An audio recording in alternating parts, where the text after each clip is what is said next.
un poco de introducción a la biología. ¿Ya, chicos? Bien, somos en aula 40 y son 42 estudiantes, ¿no? Ok, chicos, cualquier pregunta o duda lo pueden hacer. Ya, mientras que voy trabajando, voy dictando la clase, pueden hacerme sus preguntas, no hay ningún problema. ¿Ya? Pero por el chat, para no interrumpir mientras que estoy hablando. Por el chat pueden hacer sus preguntas y yo pues ahí doy el tiempo de contestarlos en un momento. Bien, empecemos con un poco de concepto de la biología, ustedes ya manejan. Pues la biología es una ciencia natural que se va a encargar de estudiar todo lo referente a los seres con vida, los seres vivos. Entonces, tener en cuenta que esta palabra biología aparece no con este término, sino aparece con el nombre de ciencias de la naturaleza. Antiguamente la biología pues se llamaba ciencias de la naturaleza y quien lo estudiaba era Aristóteles. Luego, después de muchos años, aparece otro personaje llamado Lamarck, Jean-Baptiste Lamarck, en su teoría Filosofía Zoológica, ¿no? En esta obra, Filosofía Zoológica, él plantea este término biología, ¿no? Donde pues los vocablos tienen como significado etimológicamente bio es vida y luego estudio tratado. Entonces, el estudio de la vida se va pues a concentrar en esta palabra llamada biología. Cuando Lamarck acuñó este término biología, ya había un representante de la biología por los estudios que se había realizado. Y pues aquí se le consideraba antiguamente a Aristóteles como padre de la biología. Sin embargo, ustedes saben que después de haberse planteado lo que es la biología, Lamarck, cuando hizo su obra, aparece otro personaje después de Lamarck para también dar aportes sobre la evolución, y ese fue Charles Darwin. Charles Darwin, cuando inicia sus aportes en la evolución de otros estudios más que había realizado, a él le considera el padre de la biología moderna, la moderna. La antigua siempre fue Aristóteles, porque él inició la ciencia de la naturaleza, que luego fue modificada por biología. ¿Qué significa estudio de la vida? ¿Ya, chicos? Tienen las cosas claras. Para la biología antigua, Aristóteles. Para la biología moderna, Charles Darwin. ¿Ya? Si hablamos un poco de aportes que se han dado a través de la historia en cuanto al estudio de la biología, tenemos aquí a la botánica. Chicos, disculpen si estoy un poquito, me escucho un poquito mal, sino que no estoy resfriada por si acaso, sino que me tomo una pastilla y parece que me ha dado, no sé, una alergia porque mis ojos están medios, no sé, me tomo una pastilla, estoy un poquito mal, me tomé una pastilla anoche y ahorita me la acabo de volver a tomar, es un poquito fuerte, como que me quiere dar así como que sueñito, así parece que esa pastilla es un poquito fuerte. Voy a ver la cara, pero ya, vamos a seguir. Chicos, pregúntame por hecho cualquier cosa para despertarme. Realmente por hoy, no por hoy. Tengo 3 días de pastillas nada más. Hoy llevo el segundo día. Estoy así media drogada, media drogada. Mucha pastilla. Ya. La botánica es una rama de la biología. Tranqui, profe. Estoy en la onda, chicos, estoy en la onda ya. Tanta pastilla. Ya. Pues mis ojos están así medio llorosos, ¿ves? Ya. No, no es Omicron por si acaso. No es el virus. Ya. La botánica es una rama de la biología, pues que estudia lo que es las plantas, ¿no? Este aporte de las plantas, pues lo realiza el famoso Teofrasto, discípulo de Aristóteles. Su gran aporte aquí fue el estudio, pues, de 3 cosas, ¿no? Árboles, arbustos y hierbas. Antiguamente se consideraba que el estudio de plantas era solamente dado según lo que nuestros ojos podían observar. Nunca se pensó que existían plantas pequeñísimas. Ojo, no hay plantas unicelulares, pero nunca se llegó a pensar que había más tipos de plantas, ¿no? Por ejemplo, había plantas microscópicas muy pequeñitas microscópicas no, sino muy pequeñitas, que con un estereoscopio se podía observar, ¿no?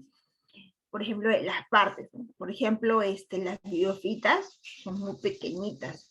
Tú a simple vista no puedes ver las partes, necesitas un estereoscopio para que veas sus partes de las biofitas. Estetoscopio, creo que es, perdón. Entonces, Teofrasto tenía una clasificación muy rudimentaria, muy simple en cuanto a las plantas, ¿no? Teofrasto fue discípulo de Aristóteles, siempre seguía sus estudios. Luego sigue pues el famoso Alexander Oparin, padre de la bioquímica. Vamos a preguntar ya, para que la misa ahí no se lo quede con tanta pastilla.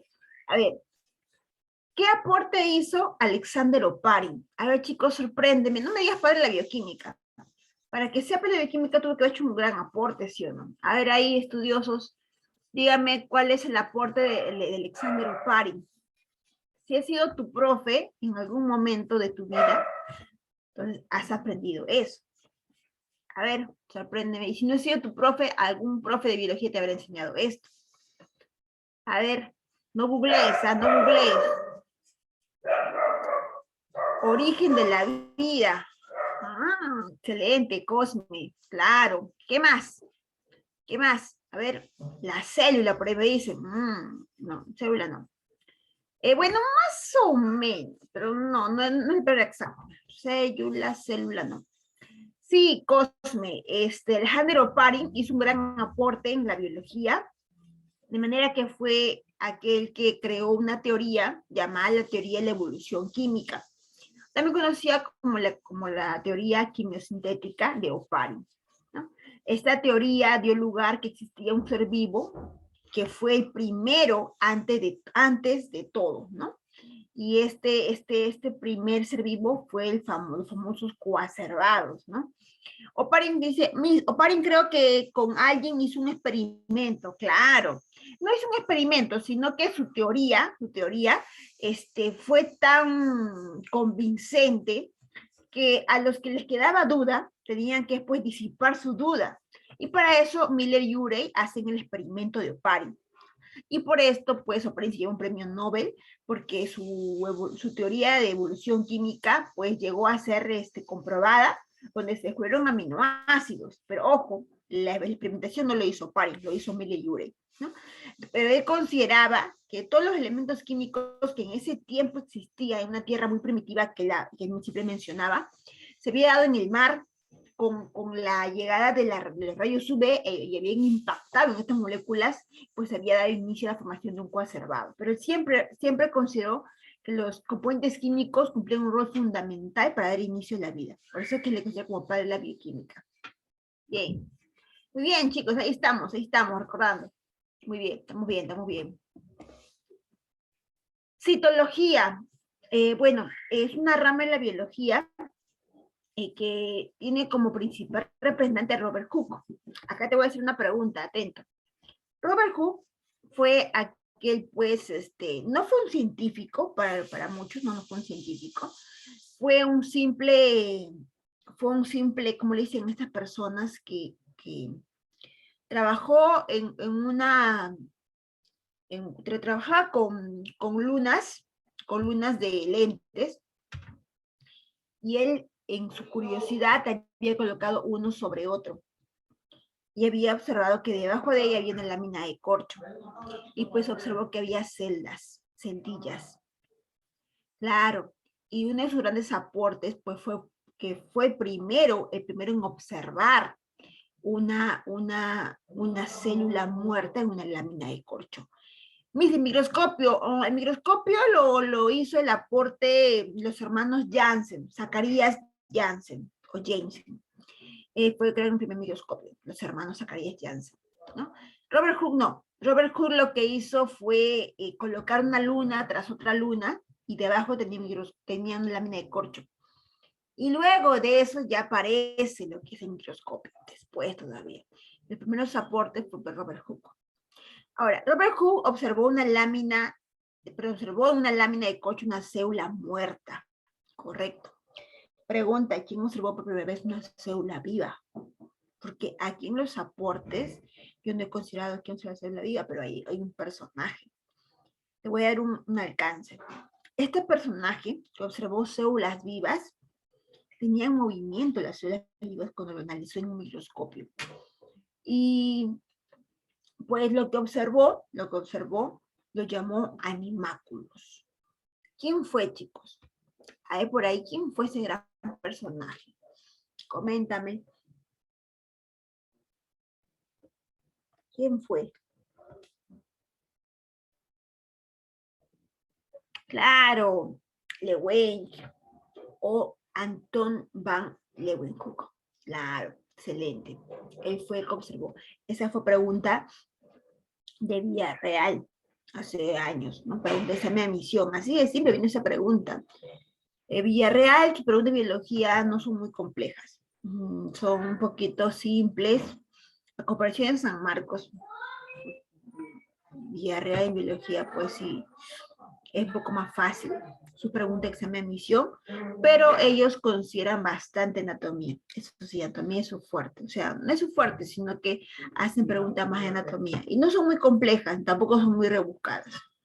En cambio, San Marcos sí es un poco más complejo, porque en una pregunta abarca varios temas. En una pregunta te puedes leer con bioquímica, anatomía y genética, en una sola pregunta. Esa es la complejidad de San Marcos. En cambio, en Villarreal no. Villarreal cuando es una pregunta, solamente abarca un tema nomás, y aparte ni siquiera es de eco. Esa es la ventaja de Villarreal, ¿no? Pero bueno, ahí a los que quieren esforzarse más para agarrar una universidad, pues, ¿no? De la que ustedes siempre han querido. Bien, Leeuwenhoek fue quien observó por primera vez una célula viva, y células vivas, lo llamó animáculos. Luego aparece el famoso Gregorio Mendel, con su aporte acerca de la herencia. La genética es una rama de la biología que estudia la herencia.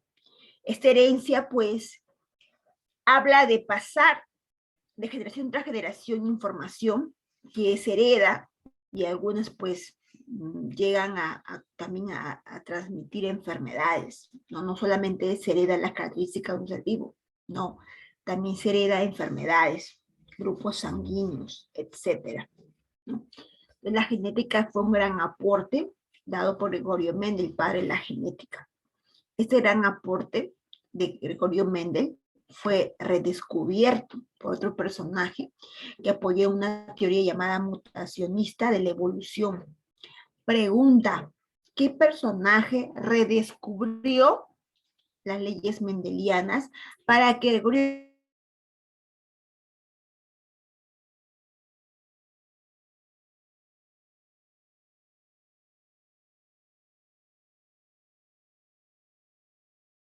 alcance? Fue un personaje que, te voy a dar alcances. Fue un personaje que creó o planteó la teoría mutacionista.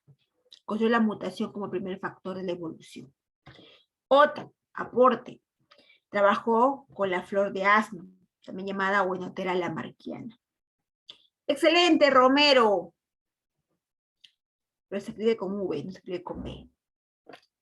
Hugo de Vries, muy bien. De redescubrir las leyes mendelianas, ¿no? De Gregorio Mendel. Si este aporte de Mendel nunca se hubiera redescubierto, chicos, hasta hoy en día todavía tendríamos dificultad para saber muchas cosas que hoy sabemos. El sentar las bases de la genética es un gran aporte para todo lo que hasta hoy tenemos conocimiento.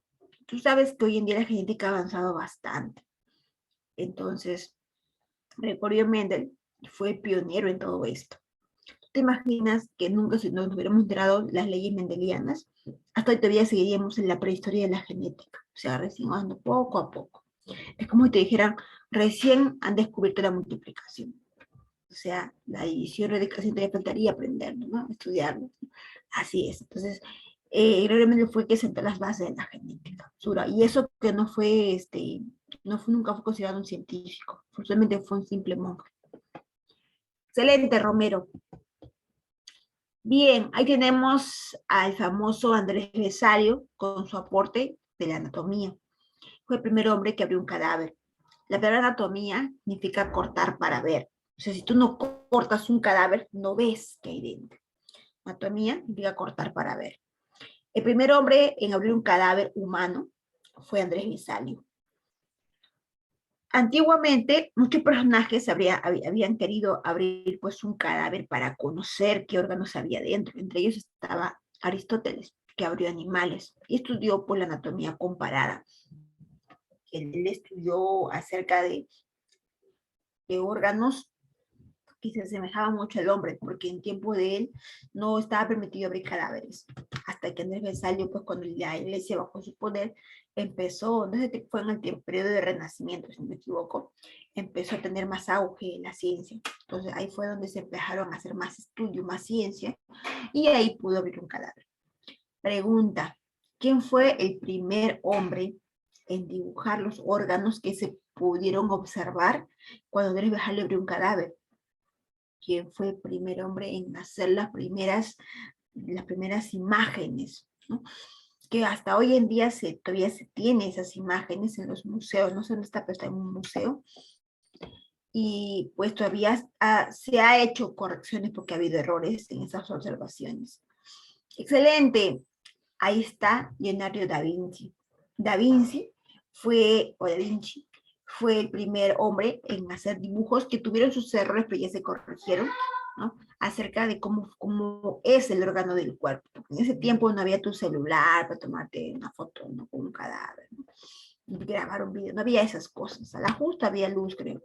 Entonces, por eso es que es importante considerarnos los primeros aportes que se han dado en toda la historia de la biología para saber de dónde surge esta gran ciencia, ¿no? Estas son sus ramas. La biología es un tema bien amplio, chicos, bien amplio, que hasta hoy en día se sigue todavía investigando más, ¿no? Hoy en día hablamos, por ejemplo, hoy en día de la bioremediación, cosas que están surgiendo. Ni siquiera bioremediación, como dice el nombre, es la remediación que el hombre realiza ante una consecuencia que él mismo ha ocasionado, ¿no? Buscando medidas, ¿no? Para poder cubrir ese daño y así mejorar el planeta Tierra. Y lo vamos a ver más adelante también. La taxonomía, chicos, es una rama de la biología que estudia todo lo que es la clasificación y la búsqueda de ordenar a los seres vivos que tantos hay en la Tierra, ¿no? Ahí pues el gran aporte lo hizo Carbon Linneo, por los amigos Carlos Linneo. La taxonomía lo que busca, chicos, es darle el orden a los seres vivos que hay en la Tierra. Por ejemplo, aquí tenemos el aporte de Carbon Linneo, planteando dos cosas muy importantes. Uno, plantea las categorías taxonómicas. Las categorías taxonómicas se refiere a darle pues una jerarquía, ¿no? En base a sus parentescos con otros seres vivos, ¿no? Por ejemplo, en qué reino está, en qué división está, o en qué filum, perdón, en qué clase, orden, familia, género, especie, ¿no? Se encuentra este ser vivo, ¿no? Esa es la creación de las categorías taxonómicas. Otro aporte de Carbon Linneo es la nomenclatura binomial, o sea, el crear un nombre científico para todo ser vivo y así no generar confusión en cuanto al nombramiento de un ser vivo en diferentes tipos de países, porque saben que el idioma puede confundir o variar la especie. Entonces, para eso, Carbon Linneo decía que se usa un idioma único, que es el idioma latín. Y es un idioma que permite darle nombre a todos los seres vivos y no crear confusión de la especie en el país que éste se encuentre, ¿ya? Luego seguimos con el aporte de Aristóteles, padre de la zoología. Este personaje, Aristóteles, hace varios aportes. Uno, para la biología antigua. Dos, para la anatomía comparada. Tres, para la zoología y otros estudios más que ha realizado, ¿no? Ahí también está el iniciador del origen de la vida, ¿no? De la generación espontánea también de Aristóteles. Y así, y hay grandes aportes en biología. Aquí pues tenemos algunos estudios, por ejemplo, la entomología, la hermitología, la carcinología, la malacología, la ictiología, la herpetología, la ornitología, la mastozoología, la etología. Pregunta de misión viene esta última, la etología. Estudia el comportamiento de los animales. Los animales se suelen comportar, chicos, pues dependiendo, obviamente, de la especie. Por ejemplo, existen cortejos para poder atraer a la hembra, en el caso de los anfibios, ¿no? ¿Qué hacen el cortejo? Pues del croar, donde el sonido del macho enamora a la hembra. En el caso de algunas aves, pues que agarran unas piedritas y tiran a su hembra, ¿no? La piedra más bonita es la que va a enamorar a la hembra. Otros elevan sus plumas para que la hembra se sienta atraída del color de sus plumas. Y así sucesivamente, ¿no? Entonces, hay comportamientos en cada animal. Y eso lo estudia la etología, ¿ya? Entonces, todos los estudios están relacionados a un tipo de especie, ¿no? O un tipo de animal. Por ejemplo, acá los insectos lo estudia la entomología, los moluscos, la malacología, por ejemplo, ¿no? Bien. En cuanto a la ecología, pues lo estudia el famoso Ernest Haeckel. Él fue el que acuñó la palabra ecología, que en latín significa oikos, que es casa morada, y logo, que es espíritu. Entonces, Ernest Haeckel estudia la ecología, que es el estudio de la casa morada, ¿no? Que tiene que ver con la relación que existe entre un ser vivo y todo aquello que le rodea al ser vivo. Ser vivo podemos considerar una planta, un animal, una bacteria, un protozoario, un alga, etc. Pero todo lo que rodea este ser vivo y lo relaciona o se relaciona con él, lo estudia la ecología. ¿Ya, chicos? Bien, continuamos. En cuanto al método científico, es el instrumento que permite pues responder fenómenos de la naturaleza. Ese instrumento pues permite ayudar ayudar a explicar un fenómeno que está ocurriendo, ¿no? Siempre los instrumentos que van a validar algo o dar falsedad a algo, tiene que pasar por un riguroso procedimiento para llegar a una respuesta. Estos son pues los pasos del método científico, que se inicia con una observación.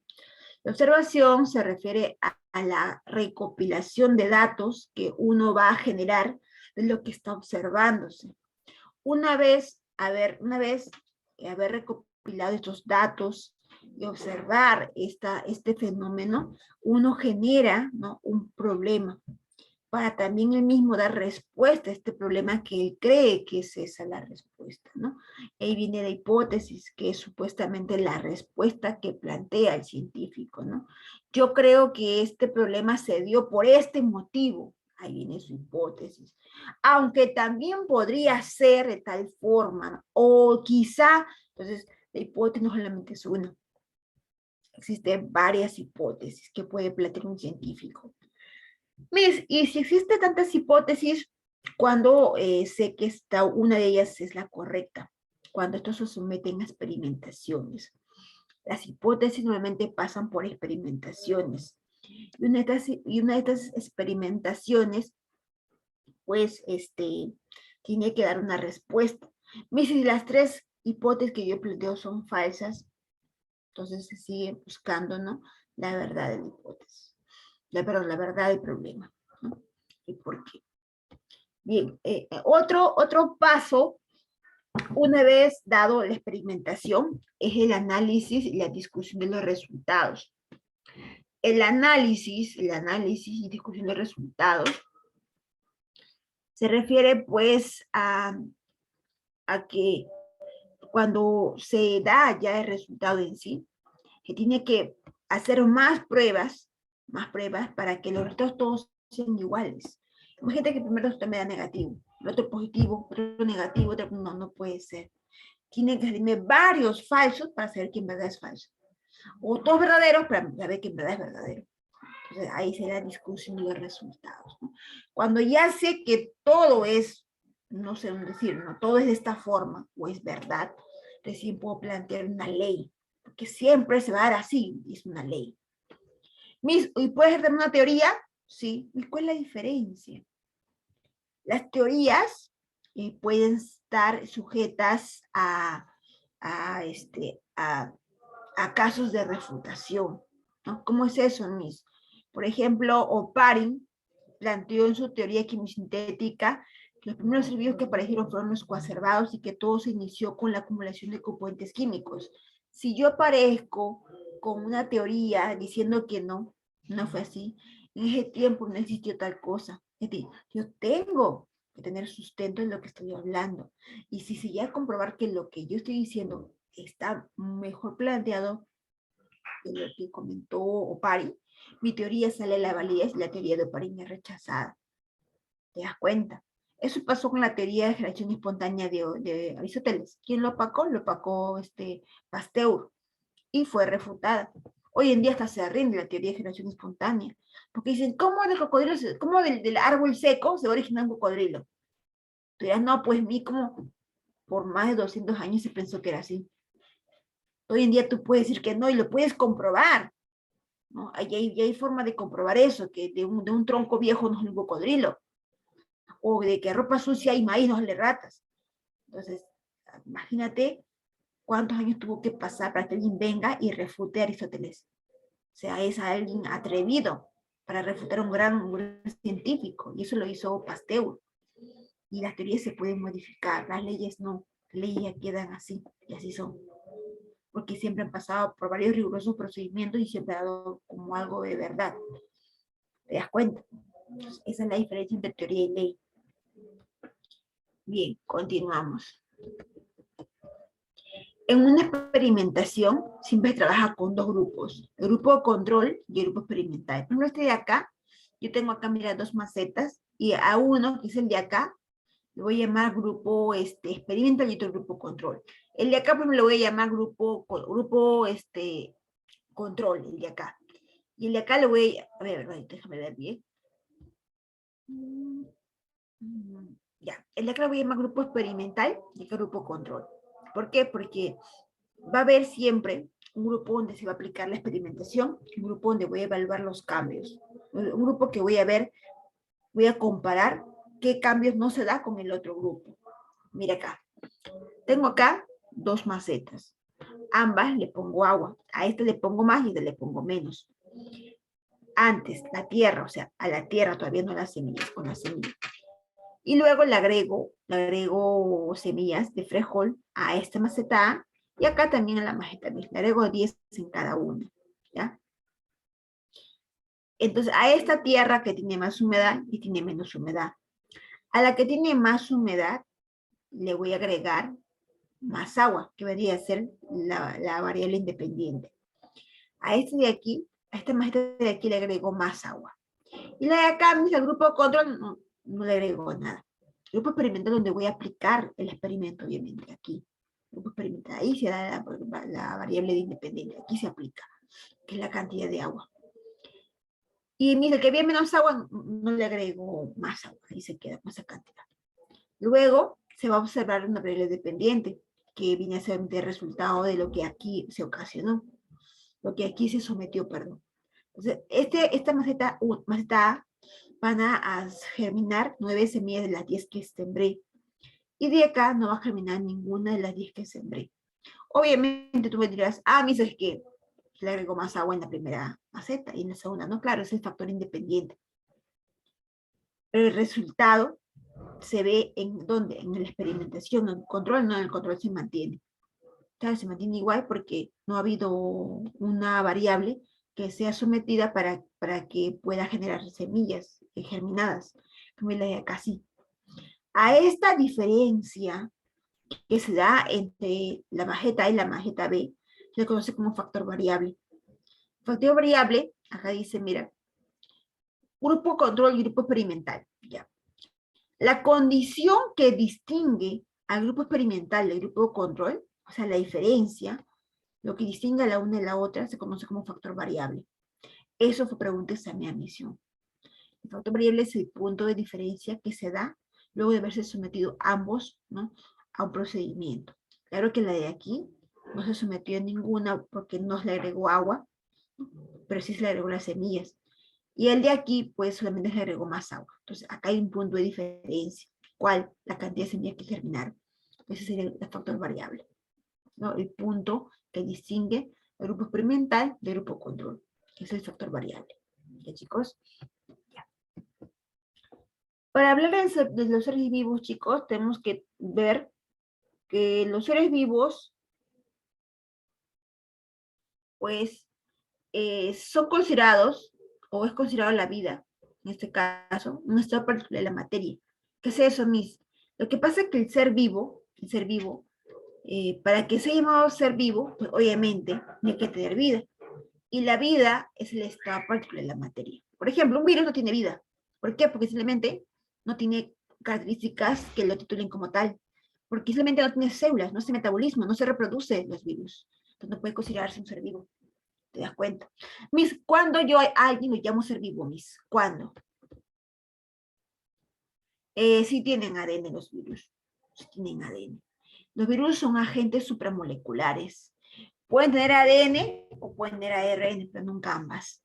Un virus puede ser un adenovirus, ADN virus o adenovirus, o puede ser un ribovirus, tiene ARN en vez de ADN, pero hay ADN. Entonces, ¿por qué digo que no es un ser vivo? Porque para que sea ser vivo tiene que tener mínimo una célula. Los virus no tienen células, no son seres vivos. Y aparte tienen que cumplir con todo esto. Como con qué, Mis. Uno, para que sea ser vivo tiene que tener célula, cosa que no lo tiene. Nivel de organización, ahí está. O sea, en qué complejidad está. Homeostasis, equilibrio. La reproducción, los virus no se reproducen, se replican, que es muy diferente. Metabolismo no lo tiene. Y entonces, ¿cómo es que puede generar daño? Es que los virus solos no pueden. Los virus se van a introducir en una célula y la van a manipular a su antojo. Porque las células tienen metabolismo propio.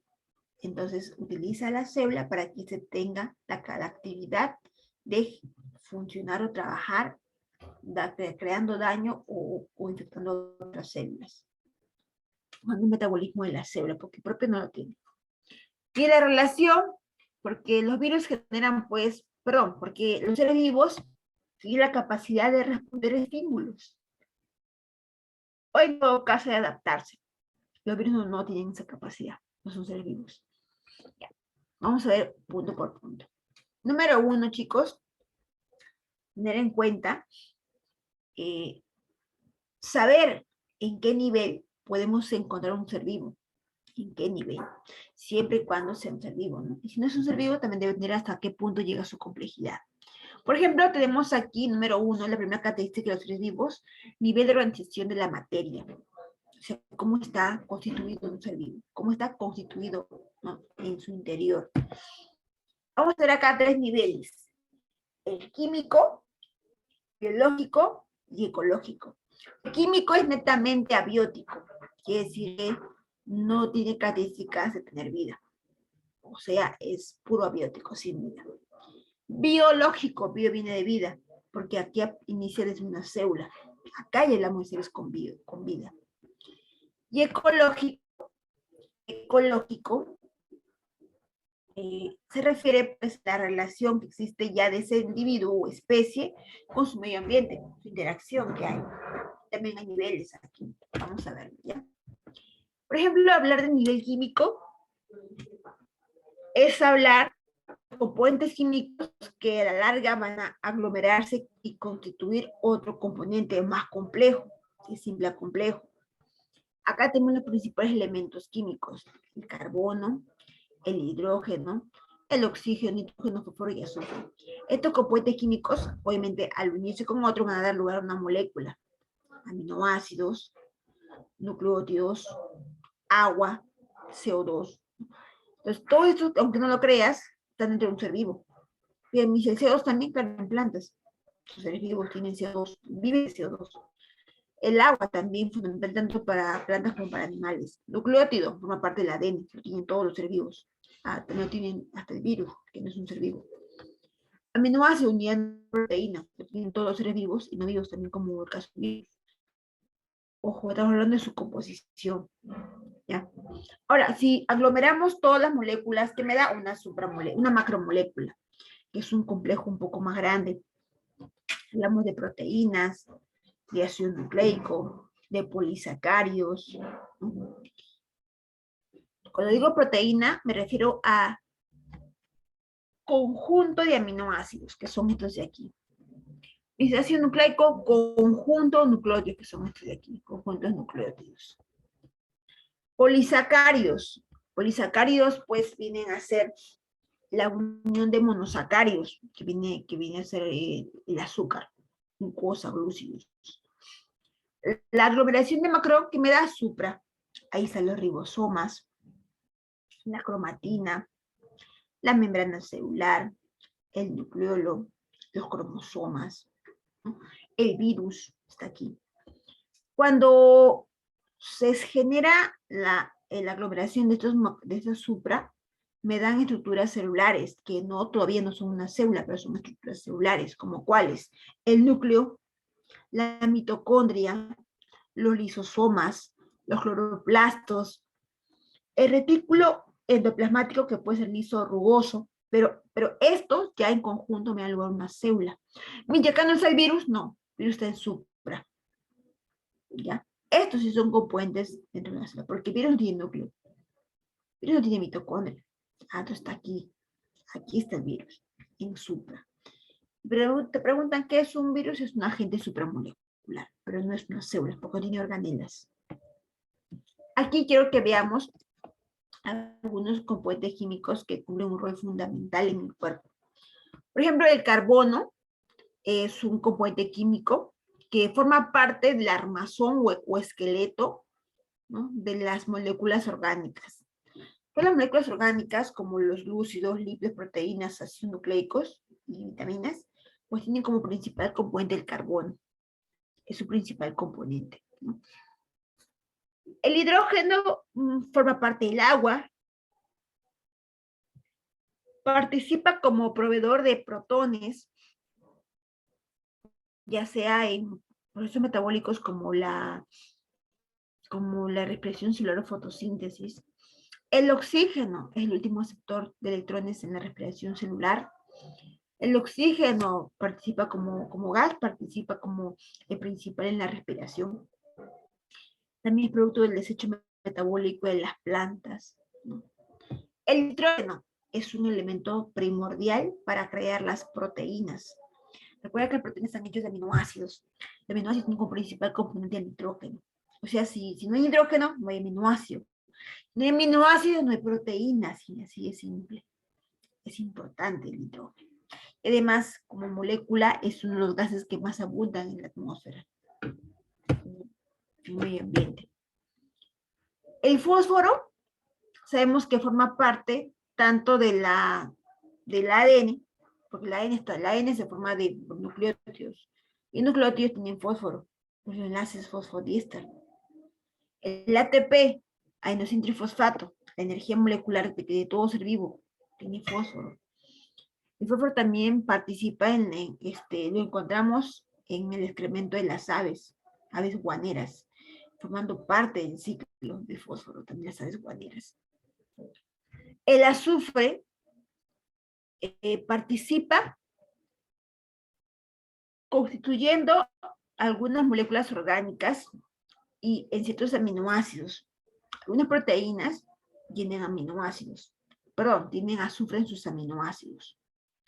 El calcio es el elemento principal tanto para la contracción muscular como para la sinapsis.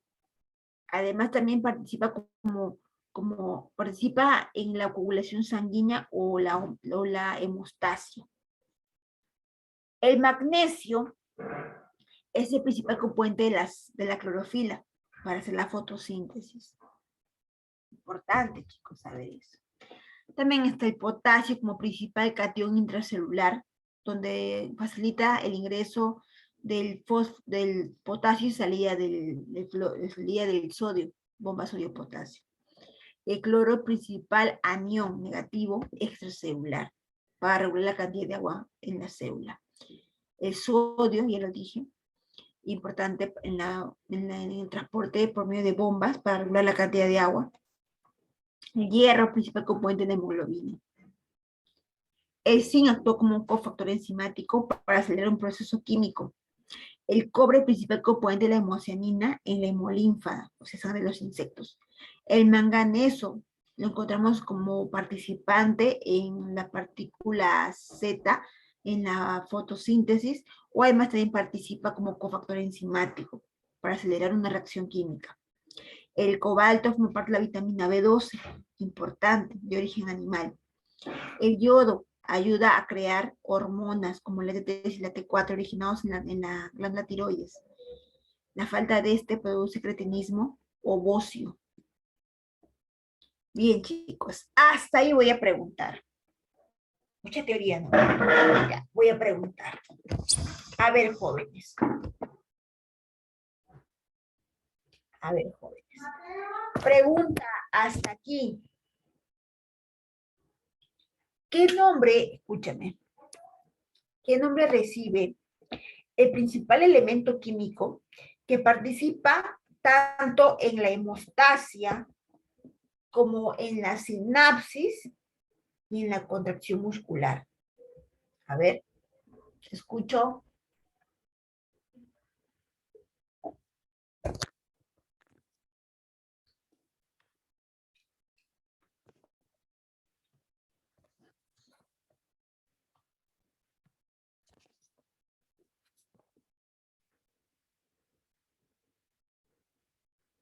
El potasio, me dicen. No, es el calcio. Muy bien, Ruth. Es el calcio. El calcio es el principal elemento químico que participa en la contracción muscular. Así es. Pregunta. ¿Cuál es el elemento químico que encontramos principalmente en la clorofila que participa en la fotosíntesis como captación de fotones?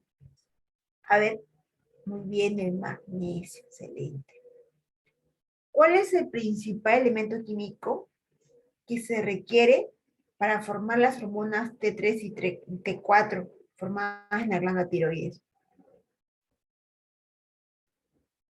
Como la trillotironina, que es una hormona treta, tre, tetra, tetratiroironina, si no me equivoco. El yodo, claro. Estos participan en un buen metabolismo en el cuerpo. Su deficiencia causa tanto hipotiroidismo como el no consumo y hipotiroidismo, el exceso hipertiroidismo, ¿no? Ese caso es el yodo. Muy bien. Última pregunta. Última pregunta.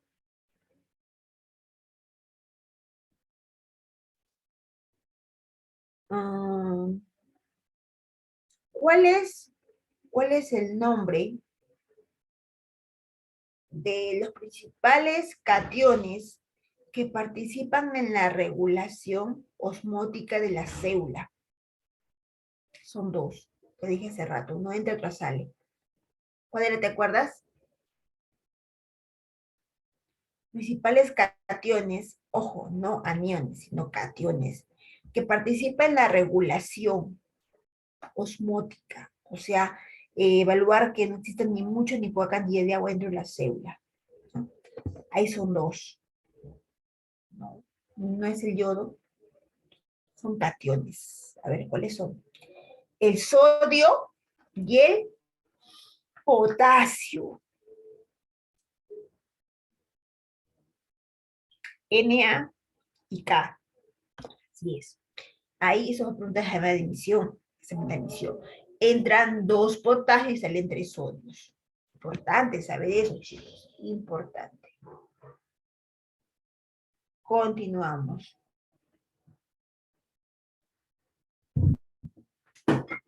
Se me cayó mi celular, chicos. Por ver la hora.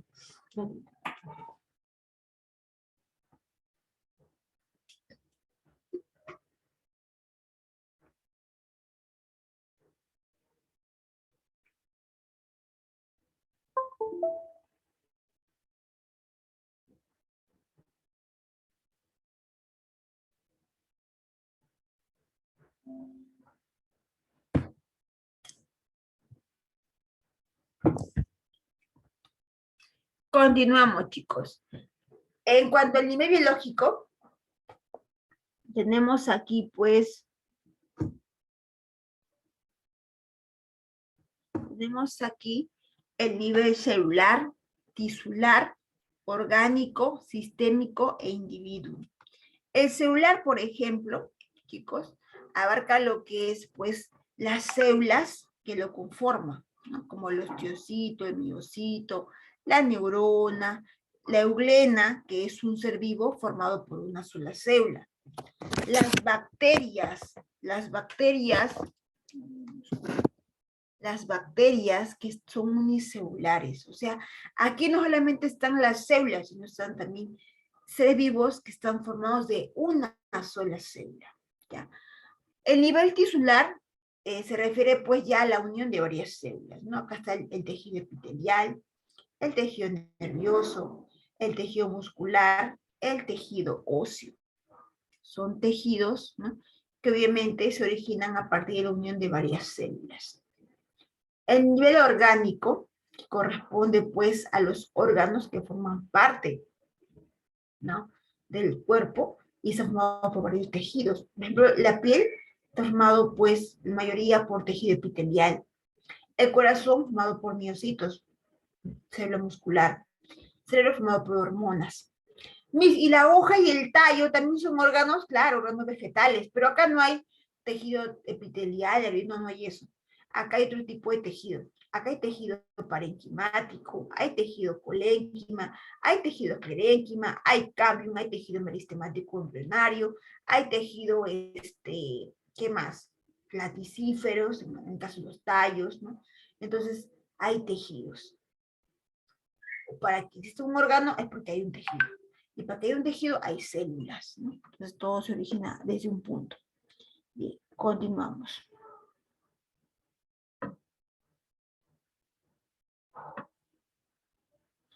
El nivel sistémico corresponde al conjunto de órganos, ¿no? Por ejemplo, el tegumentario se refiere a la piel. El sistema nervioso, formado por conjunto de órganos como el cerebro, médula espinal, cerebelo, tronco encefálico, que son órganos originados a partir de tejidos nerviosos.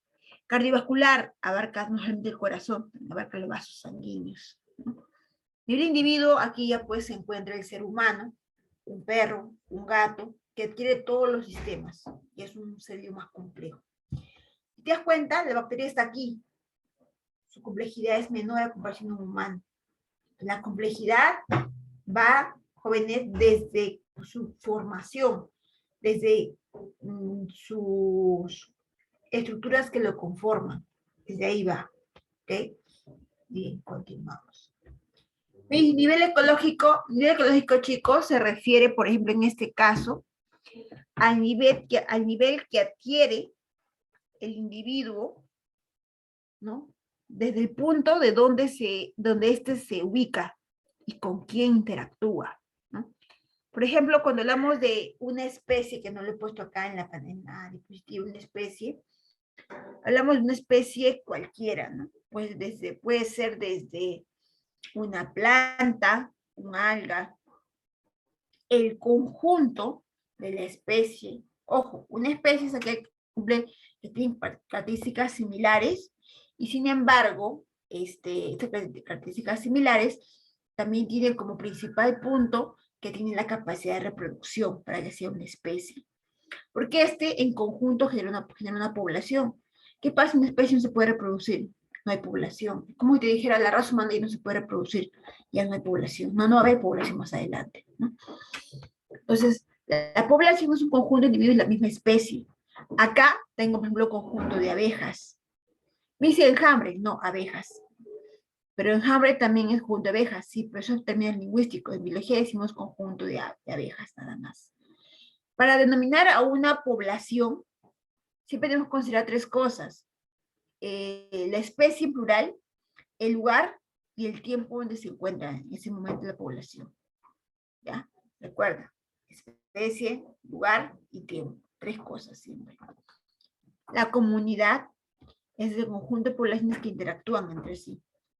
Interactúan. Conjunto de árboles, conjunto de aves, conjunto de roedores en conjunto. Y si el ecosistema es un lugar, ¿no?, donde se cumple, donde hay interacción entre un ser vivo y un ser no vivo, pero con características que permiten la subsistencia de dicho animal. Por ejemplo, ¿no? Vamos a hablar de vamos a hablar del ecosistema marino. No voy a hablar de una ardilla, pues, porque la ardilla no vive en el mar. Ay, entonces hablamos de características que manifiestan, ¿no?, que ese ser vivo se ubique en ese lugar y pueda subsistir, pero ya en conjunto, en comunidad. Si lo ponemos en un ecosistema marino, tengo que hablar de algas, tengo que hablar de agua, de su temperatura, salinidad, de conjunto de peces, o sea, ya es una comunidad, es un conjunto, ¿no? Y su interacción para su supervivencia. Y una biosfera me la de todo tipo de ecosistemas en el planeta Tierra donde hay vida. Ecosistema marino, ecosistema terrestre, ecosistema aéreo, todo un conjunto de la de biosfera. Bien, chicos, pasamos a una característica, el metabolismo. El metabolismo es una característica del ser vivo donde se va a dar un conjunto de eventos químicos donde los seres vivos, pues, dentro de sus células va a ocurrir pues, eventos, ya sea consumiendo energía o liberando energía. Ahí hablamos del ATP. Ahora, si un proceso químico o metabolismo genera gasto de energía, a ese consumo o gasto de energía lo llamo reacción energónica. ¿Y para qué se gasta energía? Para que las moléculas simples pasen a una molécula compleja. O sea, las moléculas pequeñas generan una molécula más grande. Esa transformación de simple a complejo se llama anabolismo. Pero cuando se consume o se gasta energía, le digo energónica, reacción energónica. O sea, va ligado con anabolismo y reacción energónica. Va ligado. ¿Ok? Consume ATP, claro, gasta gran cantidad de ATP. Consume ATP. Para las funciones celulares, obviamente, como la fotosíntesis, el movimiento, se consume mucha energía. Ahí está. Otro caso es el catabolismo, donde se habla acerca de un metabolismo donde la molécula compleja grande se rompe a moléculas pequeñas, de complejo a simple. Aquí la reacción es exergónica. ¿Por qué? Porque aquí estas moléculas de complejo a simple, pues van a tener que romperse la compleja, y cuando se rompe la molécula compleja para pasar a ser simple, tiene que liberar lo que tiene concentrado en su interior, que es energía. La energía se va a disipar. Cuando la energía se libera, hablamos de una reacción exergónica. Para mí, cuando ella se libera, ¿dónde se va? La célula lo obtiene. La célula lo obtiene para que pueda trabajar. La energía es fundamental para que una célula trabaje. Una célula no tiene energía, lastimosamente la célula no sirve. Si no sirve, pues no va a poder ver su función. Y la persona estaría muerta, en pocas palabras, ¿no? Entonces, el catabolismo viene de una transformación de complejo a simple, donde se libera energía que se obtiene para que la célula trabaje, ¿ya? Y cuando se rompen esas células, ¿cómo se rompe? Obviamente, por una degradación, donde actúan enzimas. Otro, cuando respiramos, la molécula compleja, glucosa, pasa a ser simple y libera energía en la reacción celular, la respiración celular. Son procesos catabólicos. Siempre cuando escuches que algo se rompe o se libera energía, es catabolismo. ¿Ya? Anabolismo va de simple a complejo, consume ATP. Catabolismo va de complejo a simple, libera ATP. La transformación de simple a complejo le llamo anabolismo, pero el consumo de ATP le llamo reacción energónica. Si el proceso, la molécula compleja pasa a ser simple y libera ATP, reacción exergónica. Ojo, una cosa es la reacción y otra cosa es el proceso. El proceso anabólico o metabolismo anabólico es cuando va de simple a complejo. Mira, se une en forma de complejo, en forma de algo más complejo. Catabolismo, cuando va de complejo a simple. ¿Ya ves?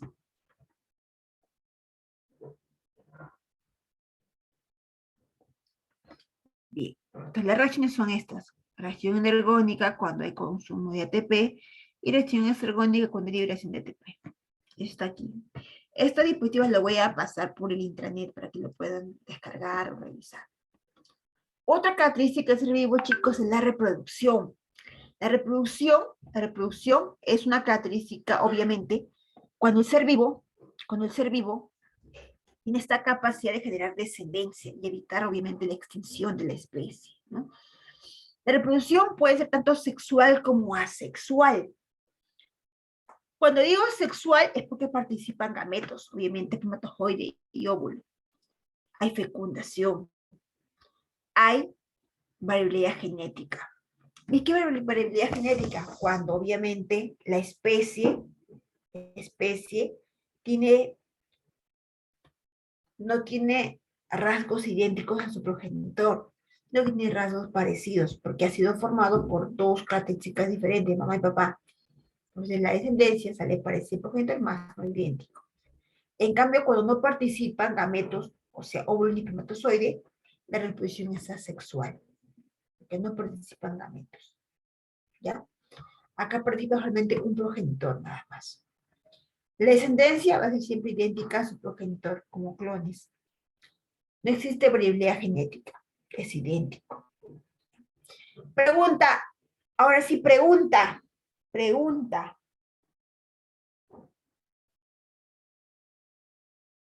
En el caso de una reproducción sexual, ¿se podría dar a un solo progenitor? A ver, ¿habrá excepciones aparte de lo que está aquí mencionado? A ver, chicos, ¿sí o no? A ver, ¿qué me dice ahí? ¿Se podrá dar reproducción sexual con un solo progenitor? ¿Sí o no? No, me dicen por ahí. Otro.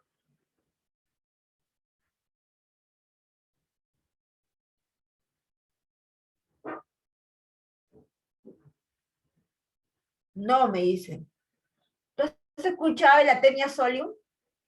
¿Alguien se acuerda o ha estudiado cómo se reproduce la tenia solium? ¿Cómo se reproduce la tenia solium? ¿Alguien? ¿Requiere de un macho o una hembra? La tenia solium.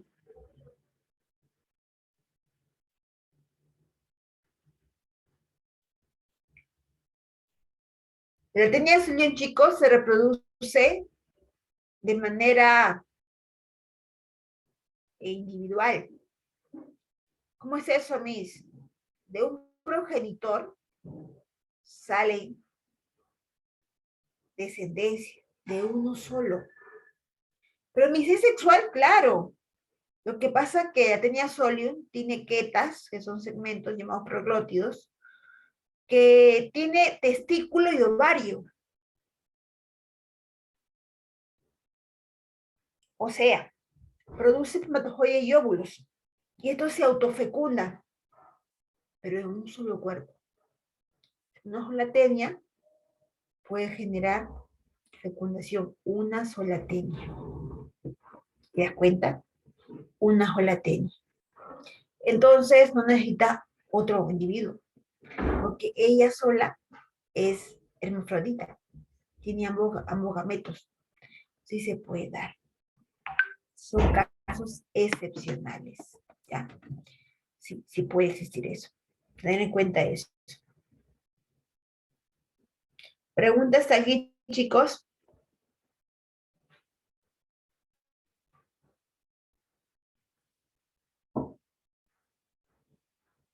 ¿Preguntas hasta aquí?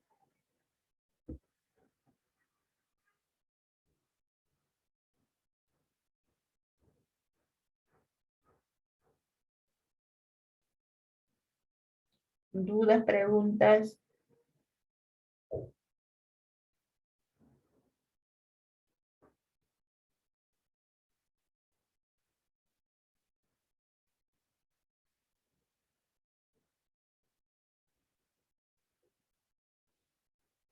Todo claro. Ya, tener en cuenta eso, chicos, tener en cuenta eso. Que aquí está mi alumnito Jara, no lo puedo creer. Bien ahí, chicos. Hacen todas, Jara, hacen todas. ¿No existe alguna excepción para la asexual en la cual haya variabilidad? No. Aquí puede haber mutaciones, chicos, ¿sí?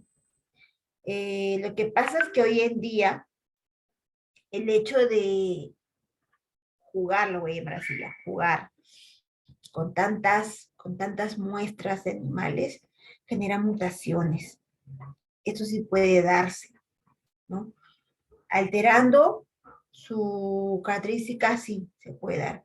Por ejemplo, los virus están mutando, ¿no? Seres no vivos están mutando. Ellos se replican, no se reproducen, pero están mutando. Hay que mutar, aparecen características nuevas, donde el cuerpo ya no lo reconoce como virus COVID, sino ya es otro tipo, porque presenta otras características que el cuerpo ya no lo está reconociendo. O sea que tu vacuna, por las puras, porque ese virus igual va a entrar y no lo va a reconocer. Pero Miss dice que no me va a dar como el COVID, me va a dar como una simple gripe. Sí, porque tienes inmunidad. A ver, vacúnate con 4, 5, 6, 8 vacunas y no comas bien.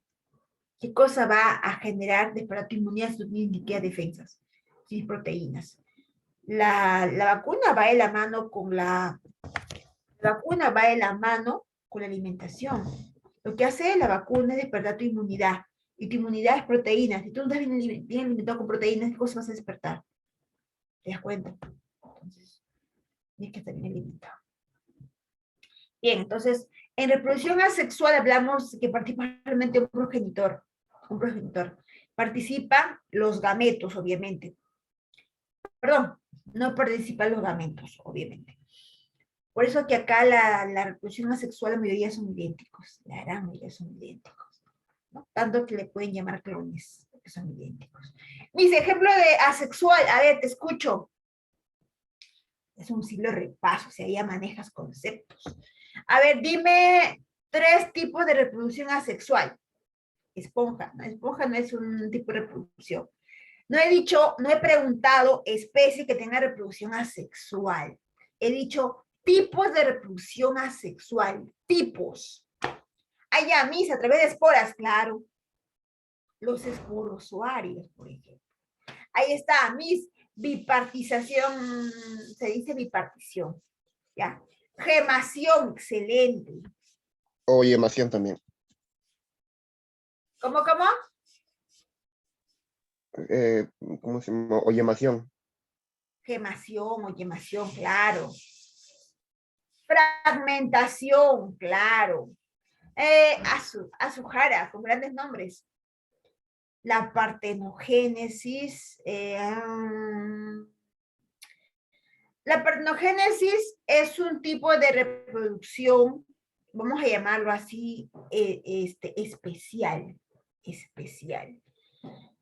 Entre la sexual y la asexual hay reproducciones especiales. Te voy a ver quiénes se acuerdan. Ya dijo Jara, dijo uno. ¿Alguien más se acuerda de una reproducción especial? ¿Qué es una reproducción especial? Especial es cuando el animal hace sexual y a la par también hace sexual, o sea, hacen los dos a la vez. En diferentes momentos, pero lo hacen. Es especial. La partenogénesis es una reproducción especial, porque pueden generar las hembras crías sin fecundación. Sin fecundación pueden generar crías, o sea, más abejas. Esa es la partenogénesis. A ver, otro especial, ¿quién se acuerda? Otra especial, a ver quién se acuerda.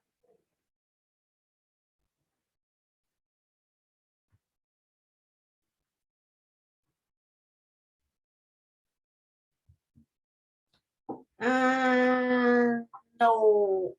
Especial es la partenogénesis y la metagénesis.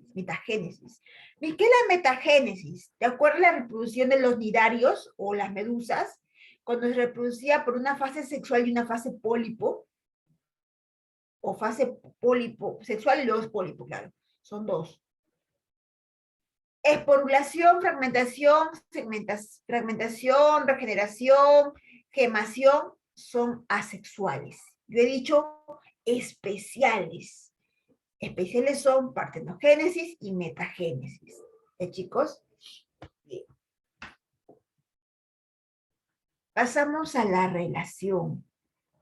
La relación, chicos, tiene que ver mucho con la sensibilidad. La sensibilidad, obviamente, viene a ser una característica que rápidamente el ser vivo tiene la capacidad de detectar, y ante este reconocimiento, pues genera una irritabilidad, que es la capacidad de responder a un estímulo, ¿no? Ahora, esta respuesta, que es la irritabilidad, genera una consecuencia, ¿no? Que es un movimiento, el cual puede darse de tres tipos: tropismo, taxia y nastia, tres tipos. De estos tres, la taxia no es un movimiento de plantas, solamente es de microorganismos y de animales. O sea, las plantas no hacen taxia. ¿Pueden hacer tropismo? Sí. ¿Pueden hacer nastia? Sí, pero nunca hacen taxia. ¿Ya? A ver, ya. El tropismo es un movimiento que se da a consecuencia de un estímulo. Aquí las plantas, pues obviamente van a crecer en busca de luz, es un tipo de propiedad que tienen las plantas. Pero su dirección, ¿hacia dónde? Hacia la luz. Si el sol está por allá, entonces por allá va a irse a crecer la planta. Si el sol está por allá, entonces hacia allá se va a dirigir la planta. Entonces el crecimiento es en base dónde está el estímulo que la va a traer. ¿Correcto? Tenemos ahí al fototropismo, al geotropismo y al hidrotropismo. Por ejemplo, los tallos tienen fototropismo. Geotropismo lo tienen las raíces. Hidrotropismo tiene las raíces, porque son atraídas por el agua, por la tierra. Y la papa, es una excepción. La papa es un tallo subterráneo, que su característica o propiedad es el geotropismo. Usted dijo que el tallo era fototropismo, sí, pero la papa es un tallo especial. También le dicen tallo modificado. Los tallos normalmente tienen geotropismo, porque siempre van hacia arriba, siempre, ¿ya? La taxia. La taxia, chicos, es un tipo de movimiento que genera desplazamiento, sin crecimiento, solamente desplazamiento. ¿Qué es eso? El microorganismo o animal va a tener una dirección hacia dónde se va a dirigir según el estímulo. Por ejemplo, la quimiotaxia son cuando los componentes químicos van a generar un movimiento hacia un componente químico que puede ser, por ejemplo, olores, pueden ser olores, o pueden ser también reconocimiento de feromonas, ¿no? Puede ser eso también. La fototaxia es cuando el animal va a dirigirse hacia una dirección en base a donde está la luz. Fotoluz, taxia, desplazamiento.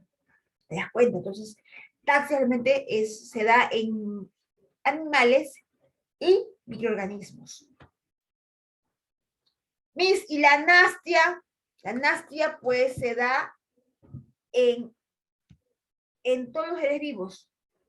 Acá, por ejemplo, puede ser el caso de la timonastia, donde los movimientos son pasajeros y generan pues un retorno, o sea, pueden volver a su estado inicial.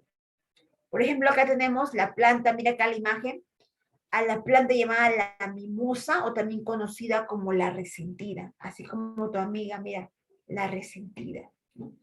La tocas y se resiente, se cierra, ¿no? y luego vuelve a su estado natural. La tigmonastia. La sismonastia, cuando hay movimiento genera una respuesta. Provocado por un movimiento sismonastia. ¿Ya? A ver, pregunta. El girasol.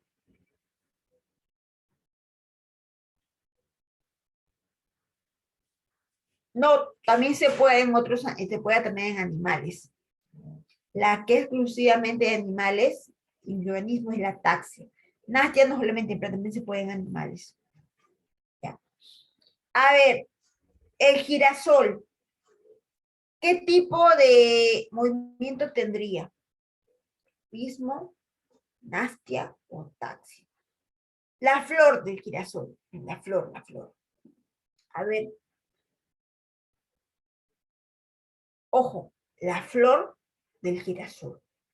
La flor. ¿Y por qué le dicen girasol?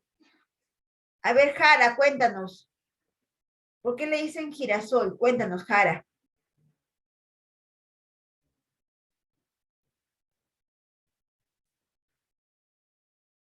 Porque mira directo al sol. Ah, o sea, tiene ojos.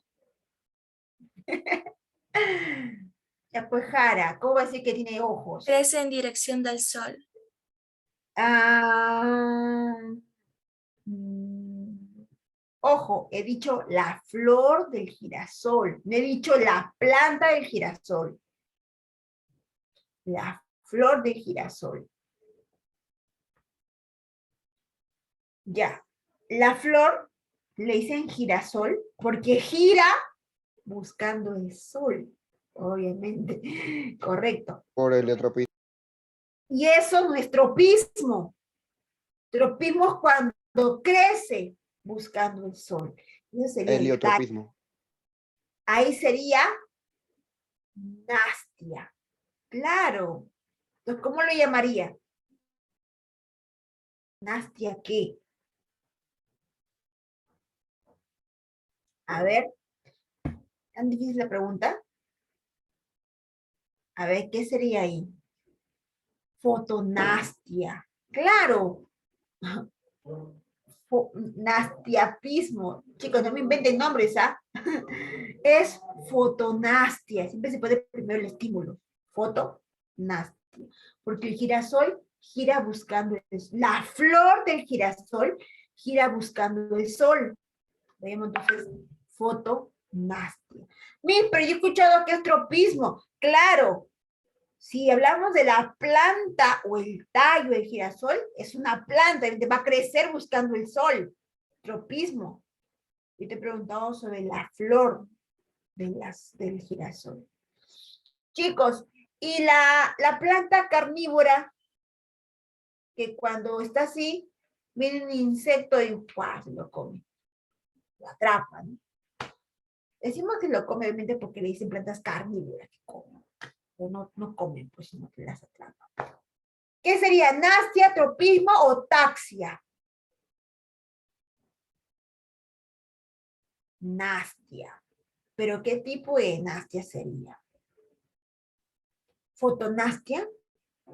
¿El algo provoca que este se cierre? Sismonastia, porque es a partir de un movimiento. Claro. Las plantas no ven. Las plantas cuando sienten un movimiento es porque algo ya llegó ahí. Ay, se cierra. Sismonastia. Pero también puede ser tigmonastia. También puede ser tigmonastia. Tigmo más se refiere a la mano, al dedo, al tacto. Bien, chicos, seguimos.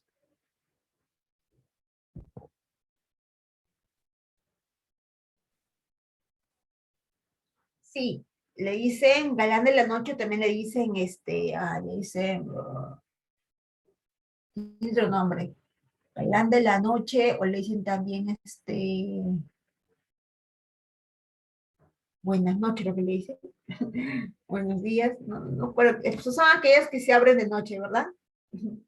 Sí, lo dicen buenas noches. Tiene un nombre, no me acuerdo bien. Ya, son aquellas que es también tiene que ver con la luz. Ahí le decimos fotonastia negativa. fotonastia negativa, porque foto, luz, nastia, no. O sea, no, perdón. A ver, déjame ver. Fotonastia, porque no se abre cuando hay luz, sino que cuando es oscuro recién se abre, ¿no? La fotonastia negativa, porque se abre de noche, no de día. Hoy una pregunta muy interesante ahí, dirigida sobre este tipo de tema. Chicos, la adaptación. La adaptación es una característica de un ser vivo que está relacionado mucho con cambios que realiza el animal o el ser vivo para poder subsistir ante las condiciones que se somete el animal o el ser vivo, ¿no? Estos cambios se dan sí o sí para que el animal o ser vivo sobreviva, ¿no? La facultad que éste adquiere durante el tiempo, ¿no? Para generar cambios en busca de su supervivencia. Por ejemplo, cuando Charles Darwin habló acerca de la evolución, ¿qué decía su obra? ¿Qué decía su obra? Su obra se llama Origen de las especies por medio de selección natural. Mi selección natural, esa palabrita, fue apoyado por Russell Wallace. Russell Wallace, al igual que Darwin, también hizo una investigación sobre la evolución, pero Russell Wallace y Darwin tuvieron una idea similar. ¿Cuál fue, Miss? La selección natural. ¿Qué era eso, Miss? Que el más fuerte sobrevivía. O sea, el que mejor se adaptaba a las condiciones que la naturaleza le brindaba o lo azotaba, llegaba a sobrevivir. Entonces, para que un ser vivo sobreviva en un lugar, bien se adapta o muere. Así es, ¿no? Miss, cuando yo me fui a la sierra, Miss, me dio soroche. Pregunta, ¿te moriste? No, Miss. ¿Qué pasó? ¿Por qué te dio soroche? Ah, porque subí, pues, Miss, era no sé cuántos metros sobre el nivel del mar y mis glóbulos rojos no eran lo suficientes para poder capturar todo el oxígeno que mi cuerpo requería en ese momento. ¿Y tu cuerpo qué hizo? Aumentó tus glóbulos rojos, claro, para soportar toda esa presión. Ah, entonces tu cuerpo se tuvo que adaptar a esa presión aumentando tus glóbulos rojos. Y por eso tu cuerpo ya se adaptó y ya no te siguió dando tu malestar. Primer día sí, pero luego empezó a aumentar tu hemoglobina. ¿Sabes? Una vez, te cuento algo rápido. Una vez llevé a mi hijo. Mi hijo estaba aquí en Lima viviendo un tiempo antes de la pandemia. Luego me escapé de este virus, me fui a provincia, a un pueblito, me fui a vivir como 7, 8 meses. Y como mi hijo estaba pequeño, tenía que hacer sus vacunas, pues, ¿no? Y su prueba de anemia y todo eso. Él estaba aquí con 11, bajo, un poco bajo, ¿no? Casi anemia. Cuando me lo llevé a la sierra y me hice su chequeo, tenía 13. 13. O sea, había subido. Y yo dije, wow, subió, ¿no? Ya está mejor, ¿no? Ya. Llegué al centro médico porque ya no hay hospital donde yo vivía y me dicen, tu hijo está con anemia. Yo, no, tiene 13, 13 no es anemia. Anemia es de 11 para abajo. Me dijo, no, es que en la sierra le quitamos 2 puntos o 3 puntos. Y 3 puntos menos es anemia, porque es casi 10, 11, ¿no? Dependiendo cuánto tiene, ¿no? Le quita 3, es anemia. ¿Y por qué le quitan 3? Le digo, es que en provincia la hemoglobina siempre sube porque se adapta a la presión de la sierra. Tú llevas nuevamente a Lima, vas a ver cómo baja. Ah, se tiene más de 13 tu hijo, para que no tenga anemia. Ay, no sabía. Y se cuenta. Y me dieron full medicamento para liberar su anemia. Hierro, full hierro. ¿Te das cuenta? Entonces, el cuerpo se adapta, chicos. Aumenta los glóbulos rojos ¿Para qué? Para que el cuerpo pueda soportar esa presión y gran cantidad de oxígeno que el cuerpo necesita. Y yo todavía valientemente en las mañanas me iba a correr, porque en las mañanas allá amanece hermoso, un solzazo, en las mañanas allá, y me fui a correr, pues, temprano en la mañana, correr, y que llegué a la esquina, creo, me faltaba el aire, no se podía, la presión era muy fuerte, el oxígeno me faltaba, y así es, chicos. El cuerpo se adapta para buscar sobrevivir. Por ejemplo, cuando Darwin habló acerca de la evolución, Darwin, lo que llamó más la atención a Darwin fueron dos cosas. Escucha, anota. Los pinzones, o sea, picos de las aves y el tamaño del caparazón de las tortugas. Eso fue lo que más llamó la atención a Darwin cuando este visitó las Islas Galápagos. Él decía, ¿por qué existen diferentes tipos de pinzones en las aves? Él investigó 13 tipos de picos de aves. Y me dice, ¿por qué investigó los picos? ¿Qué tiene que ver eso con la evolución? Lo que pasa es que Darwin se dio cuenta que había un tipo de aves con un tipo de pinzón. Y más allá en el otro continente, porque viajaba con sus barcos Beagle, de un lugar a otro, descubrió que ese mismo tipo de ave tenía otro tipo de pinzón. Y le llamó mucho la atención. Entonces, los pinzones que él evaluaba tenían estas características. Mira acá. Este tipo de pico, por ejemplo, no es igual a este, ni a este, ni a este, ni a este. Pero mira, este tipo de pico que ves acá es un tipo de pico carnívoro. Este pico duro, puede pues alimentarse de carne o también puede alimentarse de semillas.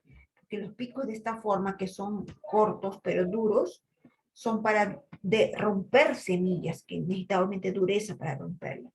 Este tipo de pico no es para romper carne necesariamente, sino para degradar algunos insectos.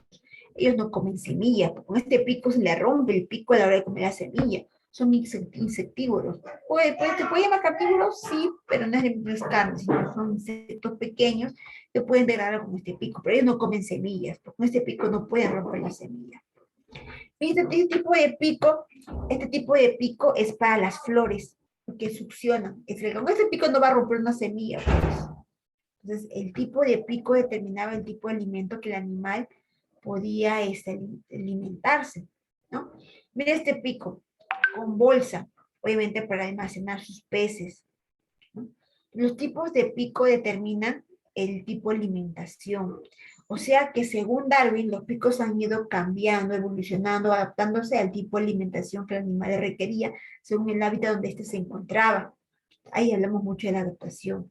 Darwin considera la adaptación como una principal característica para la evolución también. Chicos, importante saber eso, muy importante saber eso. Bien, continuamos.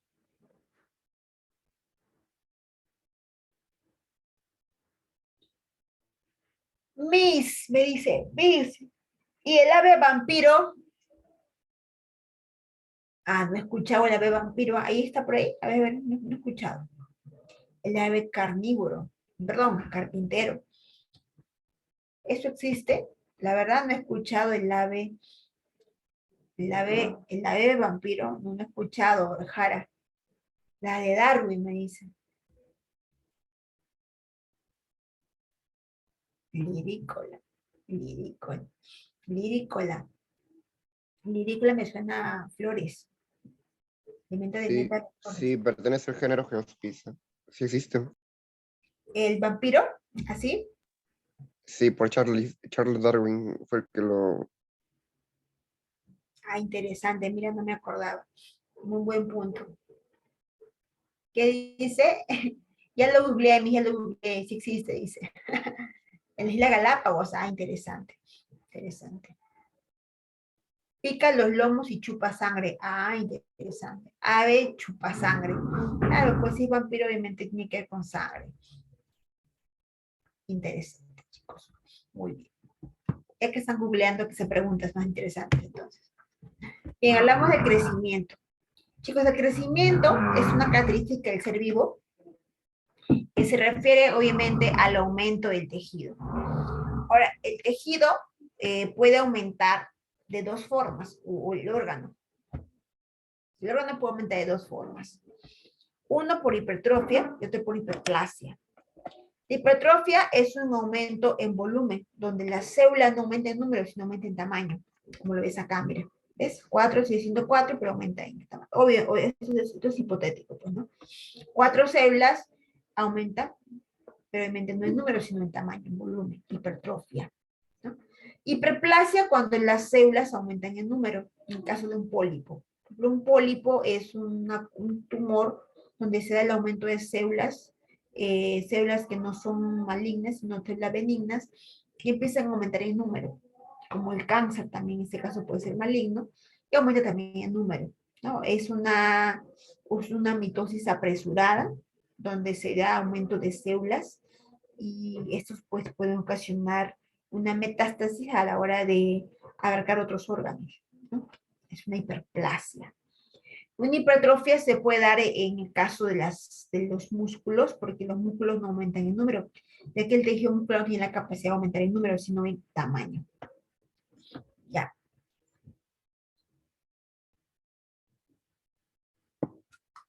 Ay, ¿por qué no me dijiste que eras las 9:30? Pensé que eras las 10. Dame un momento. Ay, pensé que eran las 10, Miriam. Disculpa. Acabo rapidito, ya Miriam, me falta uno más, mira. La homeostasis, chicos, es una característica del ser vivo que le permite al cuerpo mantener su cuerpo en un estado de equilibrio. Siempre el cuerpo debe manejarse, chicos, en un estado equilibrado. ¿En qué sentido? Por ejemplo, nuestro cuerpo debe mantenerse siempre en una temperatura constante, que es 36-37 grados centígrados. Tu cuerpo no puede variar. Pero yo la pasada tuve 40. ¿Estuviste bien? ¿Viste los síntomas normales? ¿Todo normal? ¿No? Estabas con fiebre, malestar, entonces no era normal. Homeostasis lo que hace, chicos, es que el cuerpo se mantenga en un estado equilibrado, o sea, una buena salud, un buen funcionamiento. Cuando alguien te pregunta qué es una enfermedad, rápidamente, una mala homeostasis. ¿Por qué una mala homeostasis? Porque no está en equilibrio, no trabaja correctamente. Mi perro tiene mi perro tiene 39 mis, o sea, está enfermo. No. La especie canina, en el caso de los perros, 39 es su normal para ellos, es normal. Tú, humano, nosotros, 37 es normal. 16, 37. ¿No? Si ya vamos a un 40, ya no es normal. Y si vamos a un 35, tampoco es normal. ¿Y por qué cuando tomo bastante agua me da ganas del baño? Obviamente porque tu vejiga no soporta la cantidad normal equilibrada. Vas a ir a miccionar, ¿no? ¿Te das cuenta? Entonces, ¿cómo te das cuenta de eso? Pues te das cuenta cuando tu cuerpo tiene la necesidad de liberar el exceso de orina. Y vas a decir, yo como sal y tengo sed, porque tu cuerpo está perdiendo líquido. La sal, obviamente, causa deshidratación. Tu mismo cuerpo te pide agua, porque debe estar equilibrado. Busca la forma de equilibrarse. ¿Pues crees que tus defensas reaccionan ante el ingreso de un agente patógeno? Porque busca su homeostasis. Algo mal ingreso, vamos a destruirlo. Busca mantenerse en estado ok. La homeostasis. Ya. Yo consumí, le pasaba bastante azúcar, pero yo no tengo diabetes. Es que tu páncreas trabajó bastante para producir más insulina. Y así tu azúcar entra a tu célula y te da más energía. ¿Te das cuenta? Entonces, todo busca la forma de mantener el estado equilibrado. El equilibrio es la homeostasis. ¿Cómo mido la temperatura de un perro? Agarras un termómetro y ¡fua! Te metes por atrás. Dejas 2 minutos, un minuto y medio por ahí. Ahí le mides, 39. ¿Cuál es la temperatura normal de un humano? 36 a 37 grados centígrados. Cuando ibas al centro comercial, te colocaban acá, ¿no? Para medir tu temperatura. Tenías 40, no entrabas, pero casi todos entraban, porque nadie se iba con fiebre. Entonces, es normal.